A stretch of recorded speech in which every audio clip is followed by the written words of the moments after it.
할렐루야! 오늘은 세종을, 내일은 대한민국과 온 땅에 전도와 선교의 사명을 감당하는 세종순복음 드림교회입니다. 하나님의 사랑과 은혜가 치유와 응답이 있는 성령 충만한 교회입니다. 구독과 중보기도로 드림가족이 되어보세요. 오늘도 주 안에서 참 좋은 날입니다. 오늘 우리는 빌립보서 1장 19절 이하에 있는 말씀으로서 은혜를 나누겠습니다. 이것이 너희 간구와 예수 그리스도의 성령의 도우심으로 내 구원에 이르게 할 줄 아는 거로. 바울 선생은 빌립보 교인들에게 기도해 주기를 간구했습니다. 우리가 내용을 몰라서 그렇지 알고 보면 기도의 힘이 엄청나게 큽니다. 왜냐하면 기도를 해야 그리스도의 십자가의 구원의 역사가 그 기도의 파이프를 통해서 우리에게 나타나기 때문인 것입니다. 예수님이 십자가에서 몸을 찢고 피를 흘려서 죄도 용서해 주시고 세상도 이기고 마귀도 이기시고 병도 이기시고 저주도 정복하시고 사망과 음부도 멸해놓으셨지만은 그것은 주님이 십자가에서 우리 위해서 이룩해 놓은 아예 예비해 놓은 은혜고 그것을 우리가 받아서 누리게 하는 것은 기도인 것입니다. 그걸 알고 기도하고 믿음으로 말미암아 우리가 누리는 것이죠. 우리 개인적으로도 예수 그리스도의 십자가에서 이루어가신 은혜를 우리가 기도로서 받아서 믿음으로 누리는 것이고 또 이웃에 누리게 하는 것도 위에서 기도해 주므로 주님의 은혜가 그 기도의 파이프를 통해서 나타나는 것이죠. 우리에게도 나타나고 우리 이웃이 나타나고 우리 사회 노동자 있는 자 지식 있는 자 없는 자 계층 간 갈등이 있는 곳에도 전부 우리가 기도를 통해서 화평과 그리스도의 은혜를 그곳에 임하게 하는 것입니다. 기도하지 아니하면 주님의 그 많은 은혜가 십자가에서 이루게 되어 있지만은 우리에게 미치지 않습니다. 그것은 그림의 떡입니다. 기도가 그것이 우리 속에 이루게 하는 것입니다. 그러므로 우리가 기도하고 축복하는 축복은 그를 통해서 예수님의 축복이 사람에게도 사회 각계각층에도 그리고 동식물에까지도 임하는 것입니다. 여러분과 내가 축복을 해야 될 일이 얼마나 많습니까? 처처의 파괴는 마귀가 가져오는 것이므로 파괴를 쫓아내고 처처의 예수 그리스도의 생명의 축복을 해주는 역사를 우리가 베풀어야 되는 것입니다. 그런 권세가 있어요. 우리는 택하신 족속이요 왕 같은 제사장들인 것입니다. 왕 노릇도 해야 되고 제사장 노릇도 해야 돼요. 마귀와 죄를 다스리는 왕 노릇도 해야 되고 사람들을 가르치고 축복하는 제사장의 역할도 해야 되는 것입니다. 그러므로 바울 선생은 빌립보 성도들에게 기도를 요청한 것입니다. 이것이 너희 간구와 예수 그리스도의 성령의 도움으로. 간구하고 기도하면 성령이 임하시거든요. 간구와 기도를 통해서 예수 그리스도의 성령이 역사하는 것입니다. 바울 선생이 로마 감옥에 있으면서도 너희들의 기도를 통해서 예수 그리스도의 성령이 내게 임하여서 그래서 내 구원에 이를 줄 알. 바울의 구원이라는 것은 자기 마음에서 서로의 하나님의 은혜에 넘치게 하는 것뿐 아니라 감옥에서 노연하는 것도 구원인 것입니다. 너희 기도를 통해서 성령의 역사함으로 내 마음속에도 구원이 계속 역사하고 내 육체가 감옥에 갇힌 것도 놓여진다. 왜? 베드로가 감옥에 갇혀서 6월절 이후에 끌려 나와서 처형을 당하게 되어 있는데 예루살렘에 있는 여성들이 마가 요한의 집에 모여서 열심으로 기도하니까 처형될 그 안날에 천사들이 나타나서 베드로를 감옥에서 구원해 주고 말한 것입니다. 예수 그리스도의 성령이 천사를 보내어서 베드로를 구원해 버리고 말한 것입니다. 빌립보 감옥에 들어갔을 때 바울 선생이 신라와 함께 얻어맞고 이 차고에 채어서 있으면서 밤에 찬송을 부르고 기도를 하니까 예수 그리스도의 성령의 역사함으로 온 집터가 흔들리는 지진이 일어나고 그들이 차고에서 다 풀려나고 감옥 문이 다 열리고 해방을 얻은 기적이 일어난 것입니다. 예수 그리스도의 성령은 기도를 통해야 역사하는 것입니다. 성령도 오순절날 이후로 이 땅에 와 계세요. 성령도 우리와 함께 거하시고 우리 안에 거하시고 그러나 성령의 역사는 기도를 통해야만 역사하는 것입니다. 기도하면 성령이 예수 그리스도의 십자가의 은혜를 가지고 와서 개인, 가정, 생활, 자녀, 사업, 환경의 능력으로 역사하는 것입니다. 그러므로 기도라는 것이 얼마나 중요합니까? 첫째도 기도요, 둘째도 기도요, 셋째요 기도요. 기도를 우리가 받아들이면 하나님의 역사가 일어나는 것입니다. 기도를 해야 성령이 흘러 들어갑니다. 아무리 안수 기도 받아도 기도를 안 하면 그냥 넘쳐나 버리고 말아요. 속으로 안 들어가요. 아멘은 왜 합니까? 아멘은 나도 같이 동의합니다. 나도 그 기도를 함께 합니다는 그 말이 아멘인 것입니다. 그러므로 바울 선생은 이것이 너희 간구와 너희들의 간절한 기도를 통해서 예수 그리스도의 성령의 도우심으로 내 구원에 이르게 할 줄 아는 거로 기도해 달라고 부탁하는 것입니다. 그러므로 여러분, 우리가 사람들에게 선물 중에 가장 큰 선물을 받는 것은 기도의 선물을 받는 것입니다. 기도해 주십시오. 기도하면 성령의 역사가 일어나서 그리스도의 축복이 임하시고 마귀가 쫓겨나가는 것입니다. 기도를 부탁하고 기도를 해주는 것이 큰 선물입니다. 다른 어떤 선물보다 좋은 선물이 될 수 있는 것입니다. 그러므로 바울 선생은 빌립보 교인들에게 기도의 축복을 간절히 원한 것입니다. 20절요. 나의 간절한 기대와 소망을 따라 아무 일에든지 부끄럽지 아니하고 오직 전과 같이 이제도 온전히 담대하여 살든지 죽든지 내 몸에서 그리스도가 존귀하게 되려 하나니. 바울 선생은 빌립보 교인들에게 자기의 굳은 의지를 여기에 말하고 있는 것입니다. 나의 간절한 기대와 소망. 바울 선생의 속에는 기대와 소망이 세상 것은 없습니다. 세상은 다 비워버렸습니다. 사람이 그릇에 뭘 담으려면 있는 것 다 쏟아버려야 담지 않습니다. 바울은 자기 개인의 모든 것을 다 비워버렸습니다.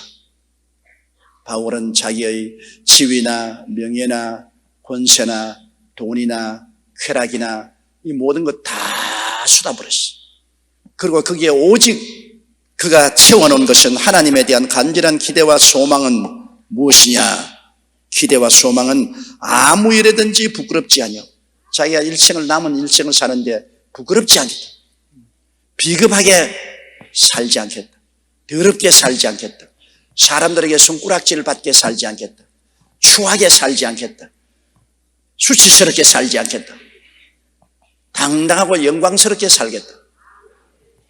참 바울의 기대와 소망은 바로 부끄럽지 않게 사는 것하고 옛날에도 그랬거니와 이제도 온전히 담대하여서 두려워하지 말고 살든지 죽든지 흥하든지 망하든지 성하든지 쇠하든지 예수 그리스도가 내 몸에서 존귀하게 되기를 원한다.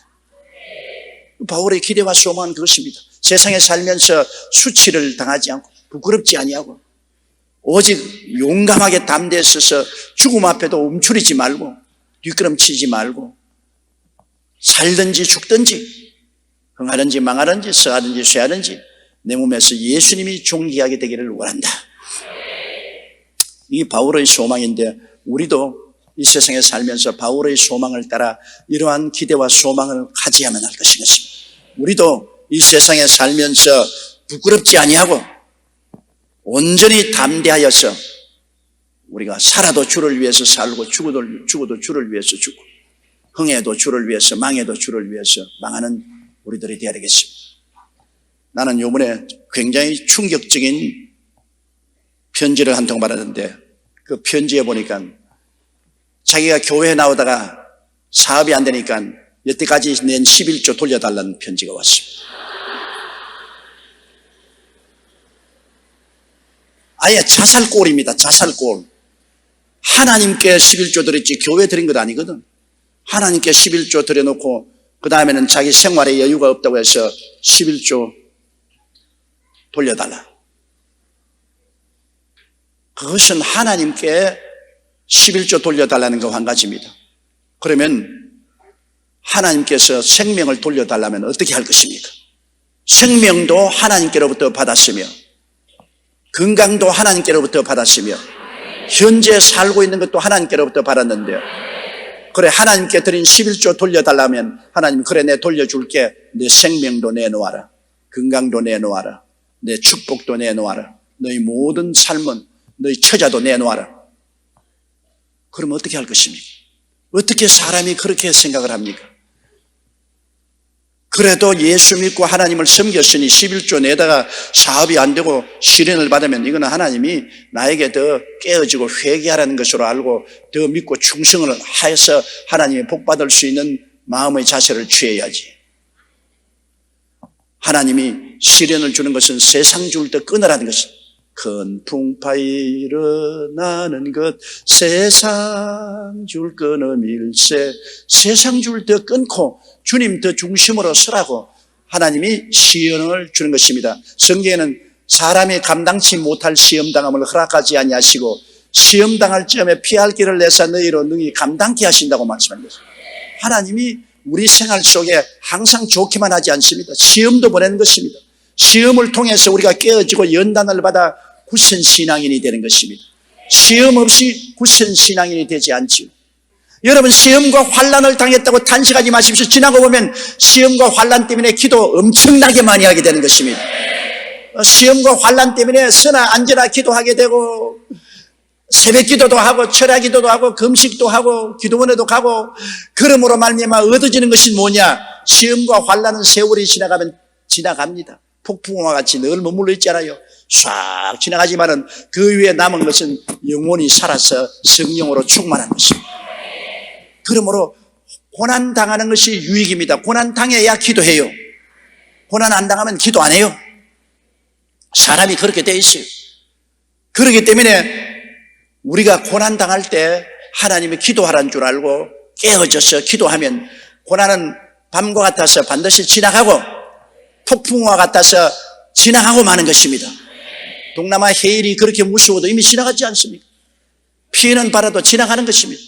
그 뒤에 남는 것은 기도를 통한 깊은 영적인 신앙이 남는 것입니다. 그런데 그래, 시험과 환난 들었다고 11조 도로 돌려달라.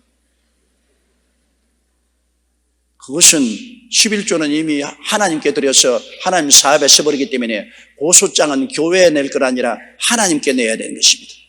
변호사 사서 하나님께 고소장을 내야 되는 것입니다. 하나님이 어떻게 처리할지.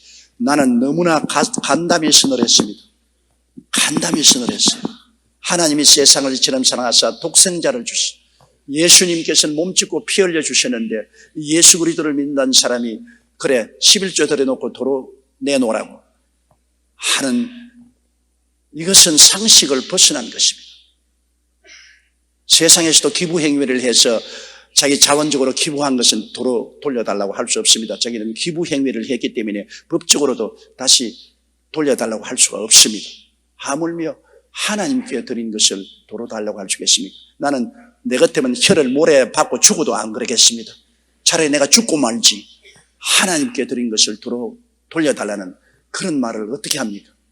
바울 선생은 자기가 살아도 주를 위해서 살고 죽어도 주를 위해서 죽고 어떤 것이더라도 부끄럽지 아니하고 담대하여 살든지 죽든지 흥하든지 망하든지 성하든지 쇠하든지 주님 위해서만 살도록 그렇게 마음의 기대와 소원을 가지고 있다고 말하는 것입니다.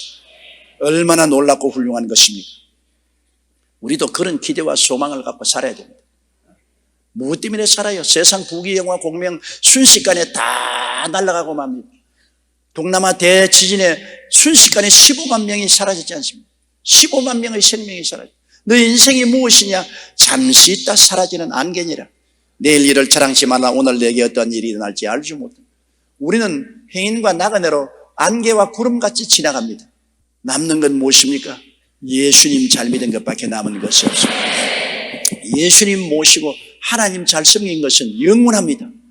영원하신 예수님을 모시고 영원하신 하나님을 잘 섬긴 것, 이거는 살아도 남고 죽어도 남고 영원히 남는 것이죠. 그 이외에는 헛되고 헛되며 또 헛되고 헛되니 모든 것이 헛되다. 다 헛된 것밖에 없습니다. 우리는 이 헛된 세상 속에서 실체를 찾아야 돼요. 바울 선생은 실체를 찾은 것입니다. 바울 선생은 내 간절한 기대와 소망은 살든지 죽든지 주님을 영화롭게 하는 것이다. 우리도 살든지 죽든지 주님을 영화롭게 하는 그런 삶을 살게 되시기를 주님 이름으로 축원합니다. 21절요. 이는 내게 사는 것이 그리스도니 죽는 것도 유익이라. 사는 것이 그리스도다. 먹는 것도 예수 위해서 먹고 자는 것도 예수 위해서 자고 옷 입는 것도 예수 위해서 옷 입고 행하는 모든 일은 예수 위해서 행한다. 사는 것이 그리스도다. 예수님과 나를 분리시키지 않습니다. 예수님이 내 안에, 내가 예수님 안에 있어 우리 그리스도와 함께 살고 예수님이 내 인생 살아주신다. 내가 내 인생 사는 것이 아니라 예수님이 내 인생을 살아주신다. 사는 것이 그리스도다. 여러분, 이것이 우리 인생의 진정한 삶인 것입니다. 그리스도를 위해서 살 때 마음속에 진실한 평화가 있습니다. 마음의 기쁨이 있어요. 내 탐욕을 위해서 살면 끊임없이 원망과 불평과 탄식이 있습니다. 사람이 주시옵소서 주시옵소서 하면 아무리 받아도 계속 받고 싶습니다. 주시옵소서 주시옵소서. 아무리 받아도 만족하지 않아요. 사람이 자꾸만 소유욕을 가지고 주시옵소서 주시옵소서 할 때는 절대로 만족함이 없습니다. 사람이 달라고 하지 말고 줄 때 만족이 있습니다. 내가 있는 것이나 없는 것이나 줄 때 만족이 있는 것이지 자꾸 받으려고 할 때는 만족이 없습니다. 늘 불평이 있습니다. 왜? 자기 기대 많지 못 받으니까. 그러니까 불평이 있죠. 그러나 내가 있든 없든 주려고 애를 쓸 때는 조금이라도 줄 수 있으니까 굉장히 만족합니다. 내가 줄 수 있다. 이 얼마나 만족하고 행복한가. 그러므로 그리스도를 중심으로 모시고 살게 되면 예수 그리스도의 삶은 주는 삶인 것입니다. 내가 세상에 온 것은 섬김을 받으려 함이 아니요 도리어 섬기려 하고 많은 사람을 위해서 생명을 주려 합니다. 예수님은 섬기고 주려 했기 때문에 예수님의 일생은 풍찬노숙을 했어도 불평이 없었습니다. 예수님은 불평이 없었습니다. 왜? 늘 주는 것만 관심을 가졌기 때문에 받으려고 생각하기 때문에 원망 불평 없죠. 받으려고 생각 안 하면 원망 불평이 없어요. 받으려고 생각하기 때문에 원망 불평이 있지. 자꾸 주기만 원하는 사람에게는 원망 불평이 없죠. 그러면 하나님이 자연적으로 돌려주셔요. 주라 그래야면 돌려줄 것이니 곧 후이되어 눌러 흔들어 넘치게 해서 안겨주리라. 받을 것을 기대 안 하고 주더라도 하나님은 반드시 준 것을 돌려주시는 우주의 법칙을 가지고 계십니다. 그러면 주고 또 자꾸 받고 그러므로 점점 줄 수 있는 힘이 많아지죠. 바울 선생은 내가 사는 것이 그리스도니 죽는 것도 유익이라. 죽는 것은 우리가 신앙이 약할수록 두려워하지만은 엄청나게 죽는 것은 유익이지요. 왜? 이 세상 풍파 다 지나가고 염려, 근심, 고통, 괴로움 다 지나가고 평화로운 가운데 한없는 하나님의 사랑에 계신 천국으로 영원한 안식 속에 들어가니 여러분 좋지 않아요? 이익되지 않아요? 플러스가 된다는 것입니다. 죽는 것이 마이너스가 되지 않고 플러스가 된다. 우리의 천막 같은 이 몸을 벗어나면 손으로 짓지 않은 영원한 집으로 들어가니 죽는 것도 유익이라. 봄 오면 겨울 옷 벗어버리고 봄옷으로 갈아입는 것처럼 육신의 옷 벗어버리고 천국 옷으로 갈아입는 그러한 과정으로만 생각하지 죽는다는 것은 없어지는 것이 아닙니다. 없어진다면 두렵죠. 육혼을 가진 동식물들은 다 죽으면 없어지죠. 우리는 육혼이 아니고 영혼입니다. 하나님의 형상과 모양대로 지음받아 하나님의 영을 받은 우리들이기 때문에 육혼은 없어져도 영혼은 영원히 살게 되는 것입니다. 그러므로 그는 죽는 것도 유익하다고 말했습니다. 22절요.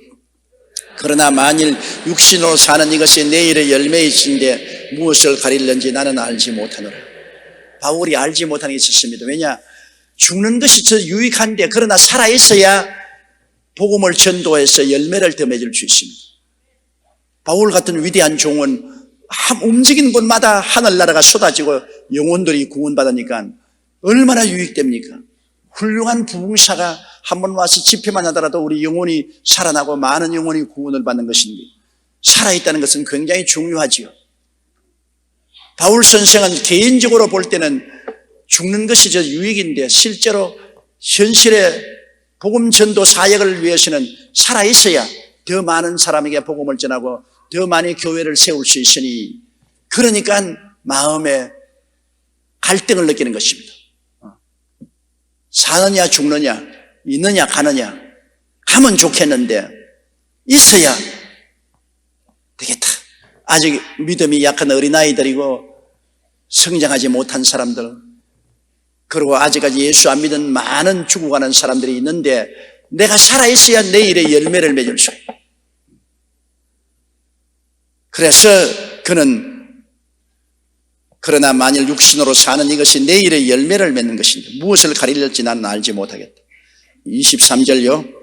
내가 두 사이에 끼었으니 떠나서 그리스도와 함께 있을 욕망을 가진 것이 더 좋다. 이 생과 저 생의 사이에 끼었어요. 이 세상에 사는 것하고 저 세상을 가는 것하고 사이에 끼었어요. 그러니 요 사이에 끼어서 이리도 갈 수 있고 저리도 갈 수 있고, 바울이 원하면 죽음을 자처해서 천당도 갈 수 있다. 내가 두 사이에 끼었. 그래서 내가 사실 인간적으로 원하는 것은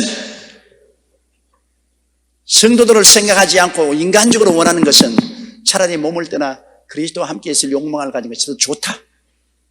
나는 개인적으로만 생각하면 빨리 육신의 장막직 벗어버리고 하늘에 올라가서 주님과 함께 있는 것이 훨씬 좋다. 이만큼 바울 선생은 죽음을 두려워하지 않았습니다. 이만큼 바울 선생은 천국의 실존을 확신했습니다. 그렇기 때문에 이 성과 저 성 사이에 끼어 있는데 자기는 저 성으로 가는 것이 훨씬 좋다. 둘 중에 하나를 택하라 하면 자기는 저 성을 택하겠다. 얼마나 놀라운 신앙의 고백인 것입니까? 24절요.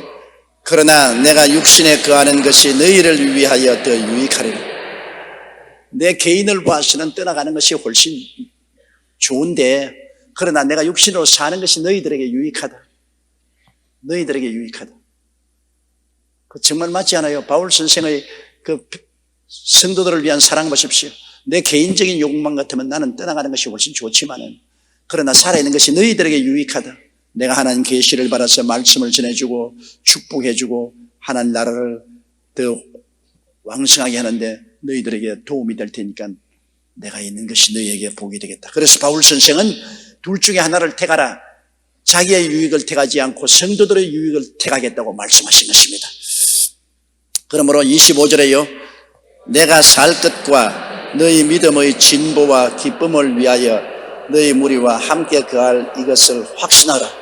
그렇기 때문에 바울이 마음속에 확신한 것은 내가 이번에도 로마의 감옥에서 안 죽고 살아날 것과 그리고 가서 너희들을 위해서 도와줄 것을 확신한다. 이 말대로 바울 선생은 로마 감옥에서 특사를 받아서 해방돼 나왔어요. 나와서 그 다음에도 그가 마게도니아 지대를 가서 복음도 전하고 전해온 말에 의하면 스페인까지 가서 복음을 전했다는 것입니다. 나 로마 네로 황제 때 큰 핍박이 일어났을 때 그때 베드로도 순교하고 그 두 번째 바울 선생이 로마 감옥에 갇혀서 그 다음에는 참령을 당했습니다. 목이 날아갔습니다. 그러므로 바울 선생은 성도들의 유익을 위해서 살 것과 너희 믿음의 진보와 기쁨을 위하여 너희 무리와 함께 거할 이것을 확실히 하니라. 바울 선생이 빌립보 성도들이나 예수 믿는 사람도 같이 있으므로 믿음이 진보되고 기쁨이 넘친다. 여러분, 믿음이 좋은 목사를 만나면 성도들이 믿음이 진보하고 신앙의 기쁨을 얻게 되는 것입니다. 그러나 믿음이 시원찮은 목사를 만나면 성도들이 믿음의 진보도 되지 아니하고 성도의 마음속에 기쁨이 사라지죠. 기쁨이라는 것은 여러분 굉장히 중요한 일입니다. 우리가 믿음이 병드느냐 병들지 않느냐 살펴보려면 몇 가지가 있는데요. 첫째로 신앙이 병드는 제일 첫 징조가 평안과 기쁨이 사라진 것입니다. 마음에 기쁨이 없고 평안이 없어요. 교회 가도 기쁨도 평안도 없고 직장과 학교 또는 가정으로 들어가도 기쁨과 평안이 없습니다. 사는 것이 시들합니다. 모든 것이 회색빛으로 보이는 것입니다. 신앙이 병들기 시작했어요. 둘째로는 마음이 무언지 모르게 불안합니다. 불안해요. 뭐 잘못된 것이 다가올 것 같고 불안하여 설교가 귀에 들어오지 않습니다. 병들면 여러분 밥맛 없지 않아요. 영적으로 병들면 설교가 귀에 안 들어오는 것입니다. 설교에 밥맛이 없어요. 영적인 음식 맛이 뚝 떨어지는 것입니다. 셋째로 신앙의 병들은 증거는 희망보다 실망과 절망이 앞섭니다. 신앙이 병들면 부정적이 되는 것입니다. 신앙이 병들지 않을 때는 모든 것을 희망차게 보고 낙관적으로 보고 긍정적으로 창조적으로 보지만은 신앙이 병들면은 희망보다도 실망, 소망보다도 절망, 그리고 낙관적이 아니고 비관적으로 인생을 바라보게 되는 것입니다. 마음이 가라앉죠. 넷째로 그렇게 되니까 기도의 능력이 소멸되어서 기도가 안 나오고 전도의 능력도 소멸되어 버리고 말씀에 대한 믿음의 능력도 소멸됩니다. 신앙에 대한 힘이 빠져버립니다. 맥이 쫙 빠져버려요. 나는 기도도 못해요. 나는 전도도 못해요. 나는 성경도 읽고 싶지 않고 읽어도 뭐 재미도 없어요. 힘이 빠져버린 것입니다. 그리고 그렇게 되면 다섯째로 신앙이 병든 증거는 하나님보다 사람을 의지하게 됩니다. 이제는 하나님을 믿고 기도하지 않습니다. 일이 생기면 사람을 의지합니다.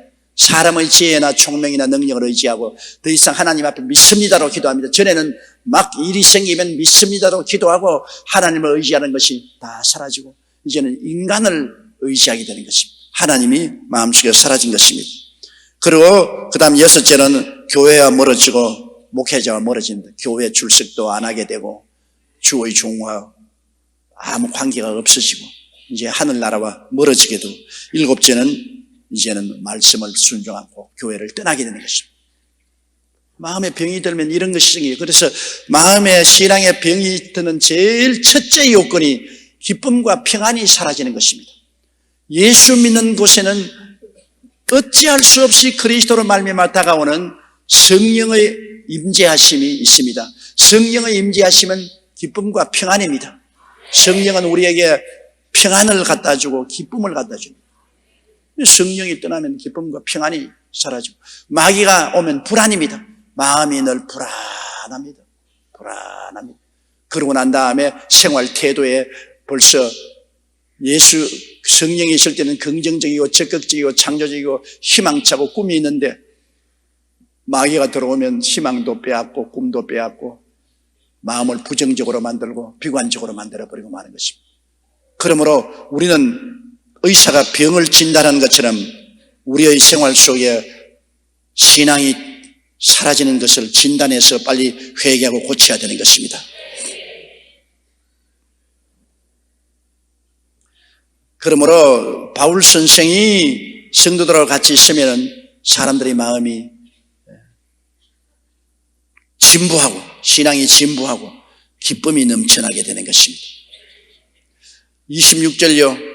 내가 다시 너희와 같이 있으므로 그리스도 예수 안에서 너희 자랑이 나를 인하여 풍성하게 하려니라. 성도들은 우리의 신앙을 자랑하지 않아요. 나는 예수 믿고 구원받았다, 평안을 얻었다, 기쁨을 얻었다, 병 나았다, 기도 응답을 받았다, 기적이 일어났다. 예수 안에서 자랑할 것이 많습니다. 예수 믿는 것은 받은 증거만 두다. 예수 그리스도 안에서 자랑거리가 전혀 없으면 이 사람은 신앙에 증거가 없어요. 모든 사람이 크고 작은 일에 자랑거리가 있습니다. 예수 믿고 체험한 것이 자랑거리입니다. 그럼 바울 선생이 내가 너희와 같이 있어서 나로 말미암아 신앙 안에서 자랑거리가 많게 만들어 줄 수 있다. 말씀을 전가하고 기도해주고 은혜를 잊게 함으로 성도들이 믿음을 얻어서 하나님 앞에서 많은 신앙 체험을 해서 그리스도로 자랑거리가 되게 만들어준다. 참 바울 한 사람이 성도들과 같이 있으면 신앙이 진보되고 마음의 기쁨이 다가오고 바울 선생으로 말미암아 신앙의 자랑거리가 많아진다. 그러므로 교회가 여러분 좋은 목자를 만난다는 것은 굉장히 큰 축복입니다. 좋은 목자가 있으면 여러분 신앙이 자라죠. 왜냐하면 목자의 신앙만큼 자랍니다. 그 목자 신앙보다 더 높게 자라지는 못하죠. 목자의 신앙만큼 자라고 좋은 목자가 있으면 성령이 충만해서 기쁨이 넘치고 그리고 은혜를 받아서 자랑거리가 많아지는 것입니다. 나는 예수 믿고 영혼이 잘 되고 범사에 잘 되며 강건하게 되었다. 생명을 얻고 넘치게 되었다. 이런 자랑거리가 많아지게 되는 것입니다.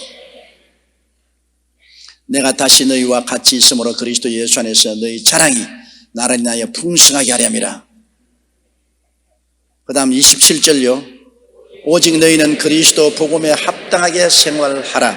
이는 내가 너희를 가보나 떠나있으나 너희가 일심으로 서서 한뜻으로 복음의 신앙을 위하여 협력하는 것과 바울 선생이 이제 빌립보 교인들에게 원하는 것은 믿음을 생활화하라는 것입니다. 우리가 교회에 와서만 기도하고 찬송하지 말고 교회 밖에 나가서 우리 생활 속에 예수 믿는 자로서 살아라. 그리스도의 영광을 위해서 살아라. 이중적인 생활하는 사람이 많아요. 교회에서 하는 삶과 교회 밖에 나가는 삶이 들립니다. 교회에 올 때는 하나님의 백성으로 들어왔다가 교회 밖에 나가면 완전히 세상 사람으로 사는 사람이 많습니다. 주일날은 교회 오고 그 다음에는 엿새 동안은 세상에서 완전히 마귀의 자식처럼 산다. 그러면 여러분 신앙은 헛된 것입니다. 생활화한 신앙이 돼요. 우리의 많은 갈등이 있어도 생활화한 신앙이 됩니다. 교회 다르고 사회 다르면 안 되는 것입니다. 그럼 생활화한 신앙은 사람들 자꾸 생각해 내가 교회 와서 말씀 들은 대로 세상에 살면은 손해가 나서 못 산다고 생각하는데 그거는 인간적인 방법으로 생각이 된 것입니다. 우리 예수 믿는 사람은 교회에서 하나님과 더불어 예배드리시면 밖에 나가 사는 것도 하나님과 더불어서 사는 것입니다. 하나님은 기적이 따르는 것입니다. 홍해수가 갈라집니다. 세상으로는 못 갈라져요. 하나님과 같이 가면 홍해수가 갈라지고 마라에 쓴 물이 달아지고 바위에서 물이 솟아오르고 만나가 내려오고 메추라기가 날라오고 여리고가 무너지고 하나님의 기적을 두려 살지 아니하면 예수 믿는 사람이 세상에서 절대 살지 못해요. 여러분 세상에서 살 때 그리스도의 말씀대로 정의롭고 정직하고 근면하고 충실하게 살기 위해서는 하나님의 기적을 요구하십시오. 그러면 주님께서 우리가 알지 못하는 크고 비밀한 일을 나타내 주시는 것입니다. 바울 선생이 빌립보 교인들에게 하는 말이 그 말인 것입니다. 오직 너희는 그리스도 복음에 합당하게 생활하라. 그리스도의 복음에 가르침 받은 그대로 세상에서도 그대로 살아라. 그대로 살아. 하나님의 성령이 기적을 행해 주시기 때문이겠습니다. 이는 내가 너희를 가보나 내가 너희와 같이 있을 때나 떠나 있으나 너희가 일심으로 서서 한뜻으로 복음의 신앙을 위하여 협력하는 복음의 신앙을 위해서 협력하는 복음 성경에 하나님이 주신 말씀을 따라서 사는 그 신앙으로 마음을 합쳐서 일심으로 살 것을 바울 선생은 부탁하고 있는 것이다. 28절요. 아무 일에든지 대적하는 자를 인하여 두려워하지 아니하는 이 일을 듣고자 함이라. 이것이 저희에게는 멸망의 빈거요 너희에게는 구원의 빈거니 이는 하나님께로부터 난 것이라. 복음을 믿고 살지만 적이 많잖아요. 내 원수가 집안 식구라고 해서 예수 믿는다고 해서 집안 식구들에게 고난당하는 사람도 많고 또 직장에서 차별당하는 일도 많고 세상에서도 손가락질 당하는 일 많지 않아요. 그러나 바울 선생은 말하기를 예수 믿으면 대적하는 사람이 많은데 그 대적하는 사람을 두려워하지 않고 가슴 펴고 주님을 당당하게 믿고 나가는 것, 그것을 보고 싶다. 왜냐하면 대적하는 사람은 그 대적하는 것이 장차 하나님 앞에서 심판받아 멸망받을 증거가 되고 너는 대적을 당하고 고통을 당하는 것은 장차 하나님께 상급을 받고 칭찬을 받고 영생을 얻을 증거가 된다는 것입니다. 우리가 이 세상에서 모든 사람이 다 칭찬하면 가짜 선지자라고 했습니다. 우리가 주를 믿고 나가면 반드시 우리를 대적하는 사람이 있습니다. 집안 식구도 친구도 사회도 우리를 대적하는 사람이 있습니다. 내가 예수님을 중심으로 믿기 때문에 그런 것입니다. 타협하면 그런 것 없지요. 세상과 좋은 것이 좋다고 다 타협하면 대적당할 필요가 없지요. 내가 중심으로 주님 위해서 살겠다고 딱 작정을 하니까 거기에 대해서 대적을 하는 사람들이 많이 있죠. 그런데 대적하는 사람 때문에 두려워해서 타협하지 말라는 것입니다. 대적하는 사람은 그 대적하는 것이 장차 하나님께 심판받을 증거가 되는 것이고 너는 마음에 핍박을 당하고 대적을 당하는 것은 장차 구원을 받고 하나님께 축복받을 증거가 된다는 것입니다. 29절요. 그리스도를 위하여 너희에게 은혜를 주신 것은 다만 그를 믿을 뿐 아니라 또한 그를 위하여 고난도 받게 하십니다. 보세요. 예수 믿는 것은 이중적인 것입니다. 내가 주님께 나오면 주님의 은혜를 주어서 마음에 은혜가 오면 기쁘고 소망차고 긍정적이고 적극적이고 창조적인 삶을 보람차게 살아요. 예수님의 은혜가 오면 그보다 더 귀한 것이 없습니다.